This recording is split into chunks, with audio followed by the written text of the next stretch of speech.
Finally the beast incarnate Brock Lesnar return आ चुके हैं, लेकिन डब्ल्यूडब्ल्यूई फैंस ये जानना चाहते हैं कि ब्रॉक लेसनर के रिटर्न आने की असली वजह क्या है। मैं आप लोगों को बताता हूँ, सब कुछ मैं आप लोगों को इस वीडियो में बताऊंगा, तो इस वीडियो को देखते रहिएगा। हर बार की तरह रॉ में उबा फेमी आए। उबा फेमी ने ओपन चैलेंज के लिए कहा था कि वो हर रॉ में ओपन चैलेंज देंगे, ये देखने के लिए कि आखिर कौन सुपरस्टार उन्हें यहाँ पर आके हरा सकता है। कई रॉ में तो कोई आया भी नहीं, कई रॉ में उबा फेमी ने मजबूरी में कई सारे सुपरस्टार को लाना पड़ा। लेकिन आज के रॉ में इससे पहले उबा फेमी इंतजार करते कि उनके चैलेंज का जवाब कौन देगा। उनका जवाब बन के वहां पर आ गए the beast incarnate Brock Lesnar. Brock Lesnar के रिटर्न को देख के डब्ल्यूडब्ल्यूई फैंस शॉक हो चुके थे, उबा फेमी भी और पूरा डब्ल्यूडब्ल्यूई यूनिवर्स भी। ब्रॉक लेसनर ने उबा फेमी को एक F5 दिया, उसके बाद उन्हें दोबारा उठाया, 2 F5 दिया, फिर 3, फिर 4 का 4 F5 ब्रॉक लेसनर ने उबा फेमी को दे दिया। उबा फेमी उठने के भी लायक नहीं थे, लेकिन उबा फेमी के चेहरे पे शॉक साफ साफ नजर आ रहा था कि ये क्या हुआ।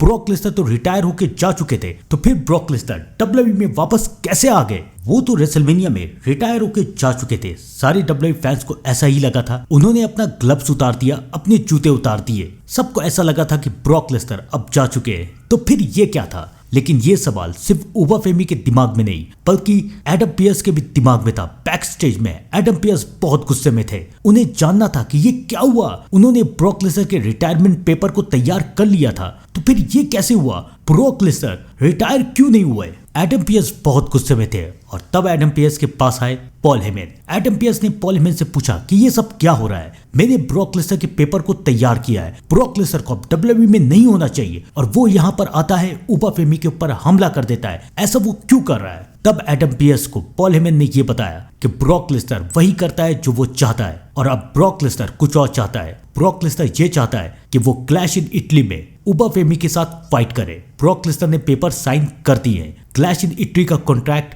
ब्रॉक लेसनर ने साइन कर दिया है, और ब्रॉक लेसनर वर्सेस उबा फेमी का मैच होगा क्लैश इन इटली में। और अब तुम इस पेपर में उबा फेमी का साइन लेके आओ, क्योंकि अब तुम्हारे सामने एक बिगेस्ट मैच होने वाला है। ये सुन के एडम पियर्स शॉक में आ गए, और एडम पियर्स समझ गए कि अब ब्रॉक लेसनर और उबा फेमी के इस मैच को कोई नहीं टाल सकता। तो finally the beast incarnate Brock Lesnar return आ चुके हैं, और रिटर्न आते के साथ ब्रॉक लेसनर ने उबा फेमी को चैलेंज कर दिया है। लेकिन ब्रॉक लेसनर के रिटर्न आने की असली वजह क्या है? तो आइए अब जानते हैं कि ब्रॉक लेसनर डब्ल्यूडब्ल्यूई में रिटायरमेंट के बाद क्यों रिटर्न आए। ब्रॉक लेसनर डब्ल्यूडब्ल्यूई से चले गए थे रिटायर होके, लेकिन उसके बाद डब्ल्यूडब्ल्यूई ने ये देखा, यानी कि ट्रिपल एच ने ये देखा कि ब्रॉक लेसनर जब से डब्ल्यूडब्ल्यूई में गए, डब्ल्यूडब्ल्यूई का सारा भार सिर्फ रोमन रेंस के ऊपर आ चुका है। रोमन रेंस कितने पेपर व्यूज में फाइट करेंगे? एक पेपर व्यूज को हिट बनाने के लिए रोमन रेंस के अलावा भी और भी सुपरस्टार की जरूरत है, और मेगा स्टार की जरूरत है। सीना भी डब्ल्यूडब्ल्यूई छोड़ के जा चुके हैं, तो इसलिए ट्रिपल एच को और डब्ल्यूडब्ल्यूई को मजबूरी में ब्रॉक लेसनर को वापस बुलाना पड़ा,